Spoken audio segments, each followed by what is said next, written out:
part-time time travelers. Now, I know what you're thinking. What is this crazy-ass title comparing Saltburn to The Shining? Hi, David. I'm Grandpa. And I know you must think this white boy is crazy here. Let me just state right from the start, I think The Shining is better than Saltburn. It's just that I noticed a few parallels while I was getting ready for this review that I think it would be fun to discuss. And not necessarily parallels within the film, there is a couple, but parallels through the reaction to this film. Saltburn was written and directed by Emerald Fennell, who also did Promising Young Woman, which is a film that I love. And it stars Barry Keoghan and Jacob Elordi, my man. With supporting cast of Rosamund Pike, Richard E. Grant, Carey Mulligan, and this will be a spoiler review, by the way. The plot of this film is Oliver Quick, played by Barry, attends Oxford University in 2006, where he becomes friends with an aristocratic boy, Felix, played by Jacob Elordi. They become quick friends, get it, Oliver Quick. Basically, Felix invites Oliver to live in Saltburn, where his family's mansion is, after he realizes the situation of Oliver's family, losing his dad, and having a mother that is battling addiction. Very quickly in this movie, you really start to feel things are off, and you're not sure why. You start to think perhaps it's the mansion that's causing this, and there is a lot of strange little scenes in the mansion. For one thing, you see Felix's character outside the window while Felix is eating on the inside. A mirror gets broken and it's magically fixed quickly. And when I was watching this, I started to get that vibe of the movies that are all about how screwed up rich people are, Ready or Not, or a family that takes someone in and it all goes to hell, like Get Out. That's what I was thinking, and it was going to be kind of an eat the rich movie. These rich people are fucked up sort of movie. And very quickly I found out that it was not the rich family that was screwed up. Yes, this 1% family obviously thinks like rich people and doesn't have an outside perspective and are living in their own world. They don't get the problems that many working class people do, but in the end, they're just people. And they are not the ones that are screwed up. In fact, it is Oliver who is screwed up. And you start seeing this when he goes and visits Oliver's sister outside, and she's on her period, and he becomes a vampire in that instance. There's a huge scene in the film where Felix forces Oliver to face his mother, and he finds out his parents are completely normal people. His dad is not dead. The mother is not an addict. And Felix realizes that this little guy is lying to him. And then, a lot of the family members end up dead mysteriously, or as I should say, kind of not mysteriously. Even when Felix does die from the poisoned drink, you know right away that it's Oliver. And I think the movie doesn't think you know that, and they do this big reveal at the end, especially when the other family members pass away, and he ends up with the mansion. And it's like, I think that could have been done a lot better. I was not surprised in the slightest. Maybe they should have moved the scene where he's lying about his parents to a flashback near the end of the film. I'm not any movie kind of expert or anything. I just feel like they were trying to get you with that gotcha moment, and it just, we've been new sort of thing. But as I was mentioning earlier, I get a lot of Shining vibes from this movie. For one thing, in the Shining book, it's about Jack's descent into madness. And I thought that's what we were initially seeing in this movie, that Oliver would get mad while living in Saltburn and consumed by everything around him and become something he's not. But much like the Shining movie by Stanley Kubrick, Jack was crazy the entire time, and so was Oliver. Right from the beginning scene, you see Oliver pop the tires of Felix's bike so that they can meet. That's insane. Oliver is just that fucked up, and that was kind of the first thing I realized once it was revealed that he was crazy the entire time. That parallel between Jack and Oliver. I kind of mentioned there's some elements that were a little creepy in the film, like the glass getting broken immediately being fixed, seeing a doppelganger of Felix in the background while he's eating.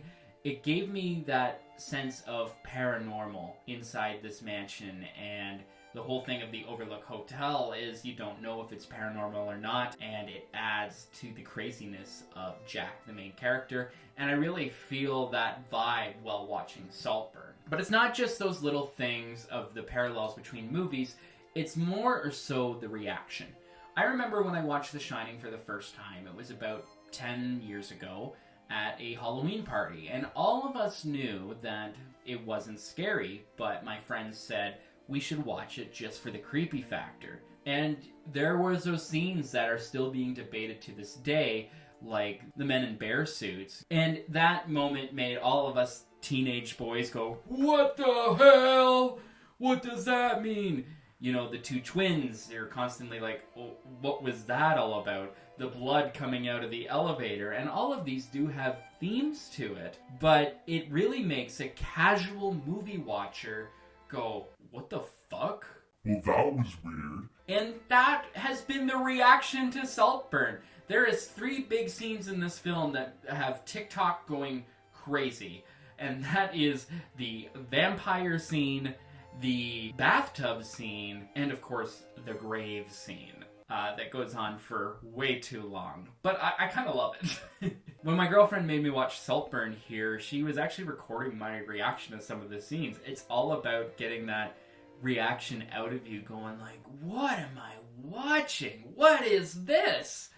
And it reminded me of The Shining. I looked up some stuff about when The Shining came out in 1980, and it was actually pretty panned by the critics, and the audience was very mixed on it. Today, it is known as one of the greatest Stanley Kubrick films. Well, one of them. I can't help but compare it because Saltburn right now is mixed by the critics and audiences alike, but this movie sticks in my mind. I can't stop thinking about it, and I think it's going to get better with time. And another thing, the cinematography in Saltburn is amazing. That's the first thing I said to my girlfriend out loud, is this movie's gorgeous. Like, because she said, you gotta watch this, you gotta watch the creepy scenes. And I see this beautiful movie, 4x3, with hand-painted lettering for Saltburn. And I'm like, wow. And they nailed the aesthetic of 2006. We need more movies set in 2006. Even the little touch of Jacob Elordi's character Felix having a little eyebrow piercing was just the cherry on top. They really made it believable and had this movie have a look. I didn't think 2006 had a look. I remember 2006, and suddenly when I put on this movie, it is 2006. But I was talking about the cinematography. As everyone knows, the cinematography has so much meaning and so much depth in The Shining, and I feel like Saltburn could be compared to that, mixed in with the weird, screwed up scenes where you're thinking that it's the mansion or the hotel itself, when really it's just the main character being a screwed up little guy. I think The Shining did a lot of things better than Saltburn, but Saltburn was so enjoyable for being an original piece. In the year of 2023, 2024, every movie is a sequel, reboot. Basically, you have to watch a student film if you want an original film, which supports student films, y'all. It's nice to see a movie get a wide release with up-and-coming actors that is so original and so bold, and it's making people talk, whether they like it or not. I'm making this review because I know people are talking about this movie. I want to hear what people are thinking. And no matter what, people have opinions on Saltburn. Everyone knows it exists. Everyone's like, don't watch it with your parents.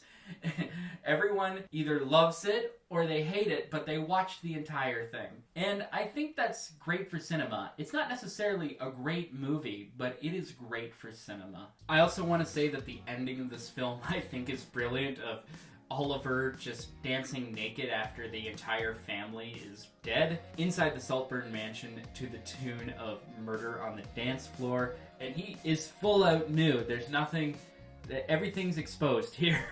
And I think it's just the perfect ending to a weird movie. People need to make more weird movies. I don't remember Jack Torrance doing this in The Shining.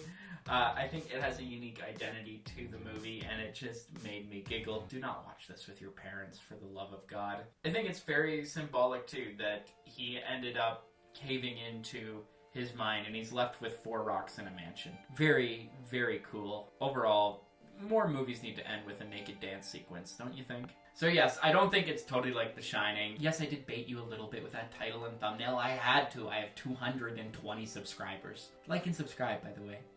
Although I must say, with both having a pretty prominent maze scene, I think I'm not the only one thinking that it was a Shining homage. And I think The Shining is a much more polished and well-done film. It's just cool to see every 20 years or so a movie that makes people chat, and a movie that makes people want to show their friends, not because they like it, but because it's weird and they have scenes which make you uncomfortable, which The Shining had plenty of, and so does Saltburn. Personally, I liked Saltburn much more than I expected to. I did try to rewatch it. I was really tired the night I tried to rewatch it, and I felt it was a little bit slower upon rewatch. But overall, right now anyways, my personal opinion, I'd give Saltburn an 8 out of 10. But if you did not like Saltburn, I could see why you don't like it. It's a perfectly acceptable 3 out of 10. If you think it's a 3 out of 10, I accept that opinion. And I keep my film opinions close to my heart. But if you hate it, I understand this time. I'm not going to fight you on it. So that was my quick thoughts review for Saltburn. I had such a good time with it. Leave in the comments what you thought of Saltburn, and if you notice any parallels, not just with The Shining, but another movie that you thought had the weird elements to it that people want to show their friends the weird elements to, a gorgeous film that's just a bit strange. I sometimes think that people's first weird movie is Saltburn, and there is plenty more weird and awesome movie. So what's your favorite weird and awesome movie, and how can you compare it to Saltburn? That is my question for you in the comments. Alright everyone, I am going to go, but my name is Jake, and I had a good time with this film, reviewing Saltburn. I have lots coming up on the channel, a lot of weird stuff coming up on the channel, so please stay tuned. Hey, and if you don't believe my opinion of the parallels between Saltburn and The Shining, at least we can agree on one thing. They both have hot moms. Hello, I'm Shelley Duvall.